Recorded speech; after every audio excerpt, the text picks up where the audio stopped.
y poder ponerle cierto valor y cierta mirada por ahí desde la disciplina que uno tiene.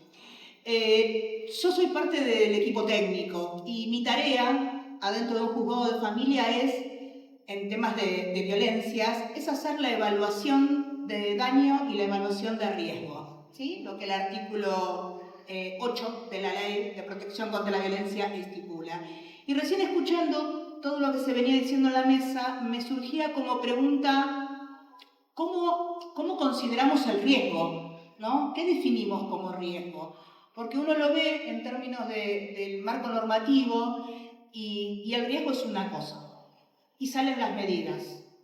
Pero ¿qué pasa después de esa medida de protección que da cuenta de que se puso un parate, un freno, como decía recién Carlos, un freno a esa situación de riesgo inminente? Pero ¿qué pasa con los otros riesgos? Que tiene que ver con lo que ocurre cuando esa señora vuelve con ese papel a su casa. Como parte del equipo técnico somos quienes entrevistamos, por lo general somos quienes ponemos la voz, una voz analizada, digamos, interpretada de las víctimas en los expedientes. Entonces uno escucha mujeres que se van con una medida pero que después no saben muy bien qué hacer con esta medida y se quedan esperando, ¿no? Que a lo mejor no comprendieron porque, digo, todas las que trabajamos en esta temática ya sabemos cómo llega una mujer víctima de violencia al momento de la denuncia y al momento de presentarse en un juzgado, ¿sí? Donde hay un cierto arrasamiento subjetivo, le llamo yo, donde la posibilidad de pensar y de organizarse y recibir toda una información de un área que se desconoce, porque lo jurídico se desconoce y no tiene por qué conocerse. Entonces toda la información junta con todo esto se vuelve y qué pasa después. Entonces este acompañamiento posterior, claro que es fundamental. Pero también tenemos otros expedientes dentro de los juzgados de familia que no son medidas cautelares, que son los expedientes de fondo, pero que no están desvinculados de esta situación de riesgo. Porque una medida que no se puede sostener, una mujer que el señor se fue de la casa y al cual no le puede estar reclamando alimentos porque trabaja en el mercado informal o porque el señor no quiere, que el tema de alimentos es todo un tema. Una señora que se encontró con que ella era quien hacía las tareas de cuidado, entonces no tiene trabajo en el mercado formal y no puede insertarse con sus hijos, con sus padres, con sus familiares a su cuidado. Yo digo, esta mujer, después que pasa este periodo de la medida cautelar, tiene que tramitar otros expedientes. ¿Sí? Otros expedientes que tienen que ver con los cuidados personales de hijos, que tienen que ver con las cuotas alimentarias. Entonces, cuando uno no puede trabajar fuertemente en estos meses, 6 meses decía Carlos, sí, probablemente, en algunos son 3, ¿sí? En otros serán 6, donde uno no se puede trabajar en este acompañamiento, lo que pasa es que esta medida no se sostiene. No hay forma de que esta persona pueda sostener.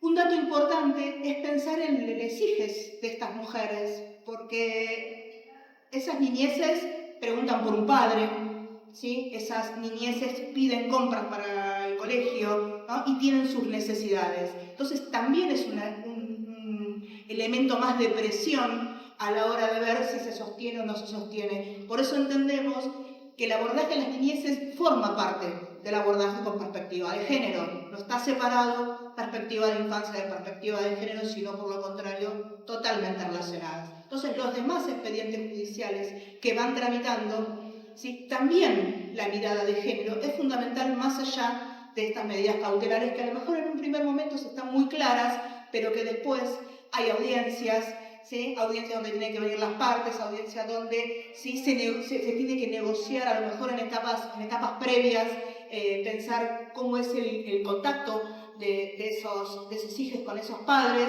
y ahí vuelve a aparecer otra vez esa situación de riesgo. Porque cuando vienen a buscar a los hijos a la puerta de la casa empiezan los insultos, empieza la presión, con quién estás, dónde estuviste, a qué hora venís, te los traigo a tal hora y no te los traigo, entonces te hago estar y te controlo el horario. Digo, esto que quienes trabajamos con las mujeres lo escuchamos a diario. Hay muchas formas de ejercer control sobre una mujer a través de la función materna. Entonces la mirada nunca puede ser una mirada de juzgamiento acerca de las dificultades Una trabajadora social referente en temas de violencias, que es Liliana Carrasco, siempre dice, si ustedes quieren encontrar una buena madre maternando en contexto de violencia va a ser muy difícil. Hay un montón de falencias en el ejercicio de la maternidad que son consecuencias de esa violencia de la que fueron víctimas.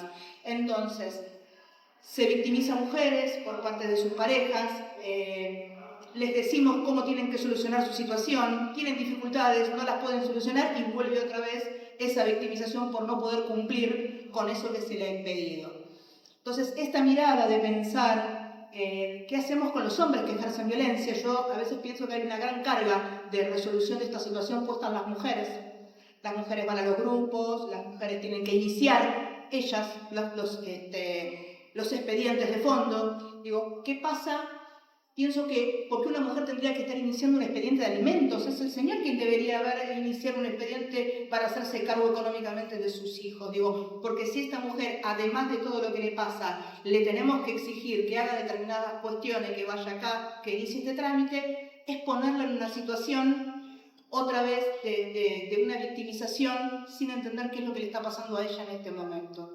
Entonces, digo, pensaba en los hombres, esto que decía la compañera de que las medidas judiciales dispongan la asistencia a ese dispositivo, es una variable que permite, cuando los peritos tenemos que volver a evaluar una renovación de una medida cautelar, ver ese cumplimiento.